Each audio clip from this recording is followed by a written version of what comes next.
So hello guys, तो important current affairs के questions के रिवीजन वाली वीडियो में आप सभी का स्वागत है।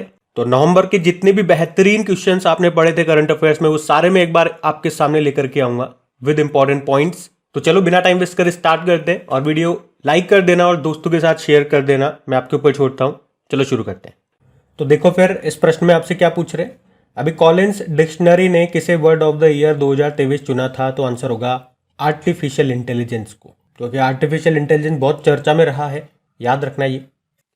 अगला प्रश्न भी इंपॉर्टेंट है कि अभी हाल में किसे केरल ज्योति पुरस्कार से सम्मानित किया गया, तो टी पद्मनाभन।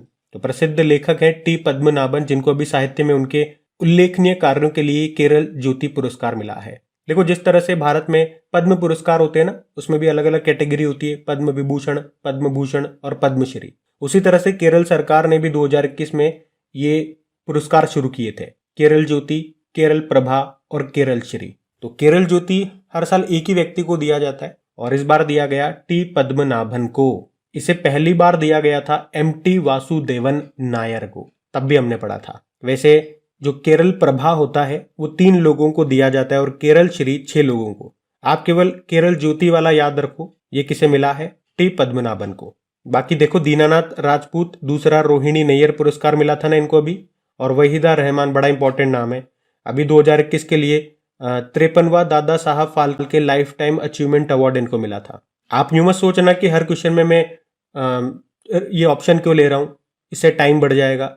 टाइम मत देखो, पढ़ते वक्त तो वैसे टाइम देखना ही नहीं चाहिए। और वैसे मुझे ही पता है ये रिवीजन वाली क्लास है, मैं ज्यादा टाइम नहीं लूंगा, लेकिन ऑप्शन से आप देखो कि क्विक हम बहुत इंपॉर्टेंट नाम को बार बार रिवाइज करते चलेंगे, कोई भी नाम नहीं छूटेगा। और आप देखो, रिवीजन ऑप्शन का रिवीजन करवाते हुए मैं ज्यादा समय भी नहीं ले रहा हूँ, क्विक निकल रहा हूँ, क्विक, ताकि रिवीजन भी हो जाए, आपका टाइम भी ज्यादा खर्च ना हो। मुझे भी आपके टाइम की परवाह है भाई, क्योंकि आपका टाइम लेने से पहले मुझे अपना टाइम देना पड़ रहा है। अगला प्रश्न क्या है, देखो फिर। अभी किसे 2023 के एजुथाचन पुरस्कार के लिए चुना गया, तो एस के वसंथन को चुना गया। एजुथाचन पुरस्कार ये साहित्य के क्षेत्र में केरल का शीर्ष पुरस्कार है। पुरस्कार के रूप में 5 लाख रुपए मिलते हैं। और एस के वसंथन की बात करें तो 2007 में केरल साहित्य अकादमी पुरस्कार भी इनको मिल चुका है। अच्छा, जीना महसा अमीनी की बात करें, अभी यूरोपीय संघ का सखारोव पुरस्कार 2023 मिला था। देखो कितना इंपॉर्टेंट है ये, ईरानी महिला है ये। और एक और ईरानी महिला आपके सामने आएगी, नरगिस मोहम्मदी, शांति का नोबेल पुरस्कार 2023 इनको मिला था, ये भी मोस्ट इंपॉर्टेंट है। और जॉर्जी गोस्पोडिनो तो महा इंपॉर्टेंट है, अंतरराष्ट्रीय बुकर पुरस्कार 2023 इन्होंने जीता था। बुल्गारिया के लेखक हैं, इनके उपन्यास टाइम शेल्टर के लिए मिला था। अब अगला प्रश्न क्या है, अभी WHO के दक्षिण पूर्व एशिया क्षेत्र के अगले क्षेत्रीय निदेशक के रूप में किसे नामित किया गया, तो आंसर होगा साइमा वाजेद को। साइमा वाजेद कौन है, ये बांग्लादेश की जो प्रधानमंत्री है ना, शेख हसीना, जो भी आपने पढ़ा होगा 5वीं बार प्रधानमंत्री बनेंगी, तो उन्हीं की बेटी है ये, साइमा वाजेद इनका नाम है। ये एक मानसिक स्वास्थ्य विशेषज्ञ है, और अभी इन्हीं को WHO वर्ल्ड हेल्थ ऑर्गेनाइजेशन के दक्षिण पूर्व एशिया क्षेत्र के अगले क्षेत्रीय निदेशक के रूप में चुना गया है। अच्छा, सबसे इंपॉर्टेंट प्रश्न यह आएगा आपके मन में कि इन्होंने किनको रिप्लेस किया या किनका स्थान लेंगी, तो उनका नाम आपने सुना है, पूनम खेत्रपाल सिंह को। ये इस पद को संभालने वाली पहली महिला बनी थी, और इनका नाम हमने न्यूज में भी पढ़ा था। चलो मैं आप ही से जानना चाहूंगा कि इनका नाम हमने न्यूज में कब पढ़ा था। इनको अभी किसी देश ने एक अवार्ड दिया था, चलो मैंने बता दिया, अब आप बताओ किस देश ने अवार्ड दिया था। WHO की बात करें, स्थापना होती है 7 अप्रैल 1948 को। हेडक्वार्टर जेनेवा स्विट्जरलैंड में है, और अध्यक्ष हैं टेड्रोस अधानोम। यहाँ पे ये इंद्रमणि पांडे का नाम सबसे ज्यादा इंपॉर्टेंट है, बिम्स्टेक के महासचिव बने ये, और इस पद पर आने वाले पहले भारतीय हैं। बाकी आपसे पूछ रहे हैं कि अभी दुनिया की पहली यात्री फ्लाइंग टैक्सी EH216S को किसने मंजूरी दी, तो आंसर होगा चाइना ने। तो ये दुनिया की पहली पैसेंजर फ्लाइंग टैक्सी है जिसको मंजूरी दे दी गई, मतलब उड़ान के लिए योग्यता प्रमाण पत्र इसे मिल चुका है कि भैया उड़ सकते हो। नाम है EH216S। कहाँ चलेगी ये, चाइना में चलेगी। इसमें एक बार में 2 यात्री बैठ सकेंगे। रेंज पूछोगे तो 30 किलोमीटर है, और स्पीड है 130 किलोमीटर प्रति घंटा। इसका निर्माण चाइना की एक कंपनी है ई-हैंग, उसी ने किया है। अच्छा, इसी तरह से आपको याद होगा अभी अमेरिका ने भी LF मॉडल A एक इलेक्ट्रिक फ्लाइंग कार है, उसको भी मंजूरी दी थी। और आपको याद हो तो चाइना से एक पॉइंट याद आएगा कि दुनिया का पहला मीथेन से उड़ने वाला रॉकेट भी अभी इसी ने लॉन्च किया था। अगला प्रश्न क्या है, सचिन तेंदुलकर की प्रतिमा का अनावरण कहां पे किया गया, वानखेड़े स्टेडियम में, जिसकी हाइट कितनी है, 22 फुट है। और ये स्टेचू स्ट्रोक खेलते हुए है। इसके वास्तुकार हैं प्रमोद कांबले। अगर पूछे कि इन्हें भारत रत्न कब मिला था सचिन को, 2014 में। और आप कह सकते हो कि भारत रत्न से सम्मानित होने वाले ये एकमात्र खिलाड़ी हैं, तो नाम इंपॉर्टेंट है ना। और इनकी ऑटोबायोग्राफी क्या है, प्लेइंग इट माई वे। और स्टेचू से याद आएगा, अभी ऑस्ट्रेलिया की एक प्लेयर की भी मूर्ति लगाई गई थी सिडनी क्रिकेट ग्राउंड में। बता सकते हो उन क्रिकेटर महिला का नाम क्या है, तो बेलिंडा क्लार्क उनका नाम है, याद रखना उनका नाम भी। फिर आपसे पूछ रहे हैं अभी किस राज्य के राजभवन में प्रतिष्ठित सिंहासन कक्ष का नाम बदलकर सरदार पटेल के नाम पर रख दिया गया, तो आंसर होगा पश्चिम बंगाल। सिंहासन कक्ष मतलब थ्रोन रूम, यह है पश्चिम बंगाल के कोलकाता के राजभवन में, और उसी का नाम सरदार वल्लभ भाई पटेल जी के नाम पे रखा गया। अच्छा, सरदार पटेल जी, और इन्हीं की जयंती को यानी कि 31 अक्टूबर को नेशनल यूनिटी डे आपने मनाया था। और इन्हीं की स्टेचू है जो कि दुनिया की सबसे ऊंची स्टेचू है, स्टेचू ऑफ यूनिटी आप बोलते हो जिसको। 182 मीटर इसकी हाइट है। ये हमारे पहले गृह मंत्री और पहले उप प्रधानमंत्री भी थे, लौह पुरुष इनको बोलते हैं। अगला प्रश्न देखते हैं। फिर आपसे पूछा था कि भारत का कौन सा विश्वविद्यालय अपना खुद का उपग्रह SSAMUSAT लॉन्च करेगा, तो अलीगढ़ मुस्लिम यूनिवर्सिटी। अच्छा देखो, यहां पे भी इसका एक अर्थ हो गया। SAT मतलब तो समझ गए होंगे, सैटेलाइट हो गया। AMU मतलब हो गया अलीगढ़ मुस्लिम यूनिवर्सिटी, और SS मतलब हो गया सर सैयद अहमद। तो अलीगढ़ मुस्लिम यूनिवर्सिटी याद रखना अपना खुद का पहला उपग्रह लॉन्च करेगा, और इसका नाम अलीगढ़ मुस्लिम यूनिवर्सिटी के संस्थापक सर सैयद अहमद खान के नाम पे रखा गया है। ये मैंने आपको बता ही दिया। ये एक नैनो सैटेलाइट है, मतलब छोटा सैटेलाइट है। चलो, अगर मैं आपसे पूछूं कि भारत की पहली यूनिवर्सिटी कौन सी थी जिसने अपना खुद का उपग्रह लॉन्च किया था, तो आंसर होगा अन्ना यूनिवर्सिटी थी, तमिलनाडु की है वो। उसने 2009 में ही लॉन्च कर दिया था। उसका नाम था ANUSAT, अन्ना यूनिवर्सिटी सैटेलाइट। फिर अगला प्रश्न है, अभी म्यूटमैन 3 मिसाइल का सफल परीक्षण किसने किया? अमेरिका ने किया। ये एक अंतर महाद्वीपीय इंटरकॉन्टिनेंटल बैलिस्टिक मिसाइल है।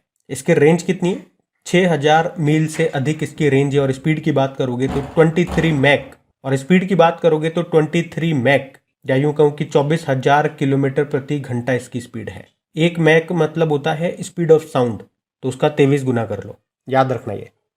कौन सा देश 2024 में विश्व दूरसंचार मानकीकरण असेंबली की मेजबानी करेगा? तो भारत करेगा। आपको याद होगा, तो अभी इंडिया मोबाइल कांग्रेस 2023 का आयोजन ये किया गया था नई दिल्ली में, 7वां संस्करण था। तो वहीं पे हमारे जो IT मिनिस्टर हैं, संचार मंत्री हैं अश्विनी वैष्णव, उन्होंने कहा था कि 2024 में वर्ल्ड टेलीकम्युनिकेशन स्टैंडर्डाइजेशन असेंबली की मेजबानी भी भारत करेगा, तो ये याद रखना। फिर आपसे पूछ रहे हैं कि अंतर्राष्ट्रीय बायोस्फीयर रिजर्व दिवस ये कब मनाया गया? 3 नवंबर को मनाया गया था। इंग्लिश में बोलोगे तो international day of biosphere reserve. और ये इंपॉर्टेंट इसीलिए भी है क्योंकि 2022 में इसको पहली बार मनाया गया था, मतलब ये इस बार इसका दूसरा संस्करण है, ध्यान रखना ये। फिर बताओ, अभी किसने एनकोर नाम से एक सॉफ्टवेयर डेवलप्ड किया? तो आंसर होगा भारतीय निर्वाचन आयोग ने। एनकोर मतलब हो गया enabling communications for real time environment. Election commission of India की बात करते हैं, भारतीय निर्वाचन आयोग की। इसकी स्थापना होती है 25 जनवरी 1950 को, और इसका उल्लेख संविधान के किस अनुच्छेद में है? 324 से लेकर 329 भाग 15। और 25 जनवरी को नेशनल वोटर्स डे भी हम मनाते हैं, याद रखना। और वर्तमान में हमारे मुख्य चुनाव आयुक्त चीफ इलेक्शन कमिश्नर कौन है? राजीव कुमार है। 2 हमारे इलेक्शन कमिश्नर हैं, चुनाव आयुक्त हैं, उनके नाम है अनूप चंद्र पांडे और अरुण गोयल। वैसे पहले मुख्य चुनाव आयुक्त कौन थे? तो सुकुमार सेन थे। और महिलाओं में पूछोगे पहली महिला कौन थी? VS रमा देवी थी। तो ये स्टैटिक पार्ट हो गया, यहां से ये ध्यान रखना। अगला प्रश्न है, विश्व सुनामी जागरूकता दिवस ये हमने मनाया कब? 5 नवंबर को, world tsunami awareness day. Theme है fighting inequality for a resilient future. अगला प्रश्न है, वर्ल्ड फूड इंडिया 2023 का आयोजन ये कहां पे किया गया? नई दिल्ली में किया गया था ये, और मोदी जी ने ही इसका उद्घाटन किया था। और एक और प्रश्न बन सकता है कि इस कार्यक्रम का भागीदार देश कौन था? तो आंसर होगा नीदरलैंड। फिर बताओ, अभी भारत के पहले इंटरनेशनल क्रूज को मुंबई से हरी झंडी दिखाई गई थी, उसका नाम क्या है? तो आंसर होगा कोस्टा सेरेना। हमारे जो शिपिंग मंत्री हैं सर्बानंदा सोनोवाल, उन्होंने ही मुंबई में भारत के पहले international cruise liner Costa Serena को अभी हरी झंडी दिखाई थी। कोस्टा सेरेना इसका नाम याद रखना। फिर आपसे पूछ रहे हैं कि भारत में इलेक्ट्रॉनिक बैंक गारंटी प्लेटफॉर्म देने वाला पहला विदेशी बैंक का नाम क्या है? HSBC bank. अच्छा, EBG यानी कि इलेक्ट्रॉनिक बैंक गारंटी के बारे में हम पहले भी बात कर चुके हैं। हमने पढ़ा था, आपको याद हो तो, कि देश में ईबीजी इलेक्ट्रॉनिक बैंकिंग गारंटी जारी करने वाला पहला बैंक कौन सा बना था, तो आपने कहा एचडीएफसी बैंक बना था। लेकिन अभी हम पढ़ रहे हैं कि ये जारी करने वाला, भारत में इलेक्ट्रॉनिक बैंकिंग गारंटी प्लेटफॉर्म जारी करने वाला अभी पहला विदेशी बैंक कौन सा बना है। एचडीएफसी तो भारतीय बैंक है, पहला विदेशी बैंक पूछेंगे तो आंसर करना एचएसबीसी बैंक। एग्जाम में ये प्रश्न देखो कंफ्यूज कर सकता है आपको, एक ही शब्द में उत्तर चेंज हो गया, विदेशी बैंक लग जाएगा तो फिर गड़बड़ हो जाएगा मामला, फिर एचडीएफसी आंसर नहीं होगा, एचएसबीसी आंसर होगा। और ऐसे ही क्वेश्चन होते हैं जहां पे एग्जाम में आप जल्दबाजी में गलत कर देते हो। एचएसबीसी को जल्दबाजी में कई लोग एचडीएफसी पढ़ लेंगे एग्जाम में और फिर गलती कर जाएंगे। एचएसबीसी मतलब क्या होता है, Hong Kong and Shanghai banking corporation limited, headquarter London UK में है। अच्छा, अगर मैं आपसे पूछूं कि पूरी तरह से डिजिटल बैंकिंग वाला पहला राज्य कौन सा बना था, तो केरल बना था। तो ये पॉइंट्स भी ध्यान रखना। तो गाइज, ये था आज का आपका करंट अफेयर्स का रिवीजन वाला सेशन। उम्मीद करूंगा वीडियो अगर पसंद आया होगा तो आपने वीडियो को लाइक जरूर किया होगा। अगर आप भूल गए हो तो मैंने याद दिला दिया, कर देना जरूर प्लीज, और दोस्तों के साथ में शेयर जरूर करना। आज के लिए काफी, बस थैंक यू।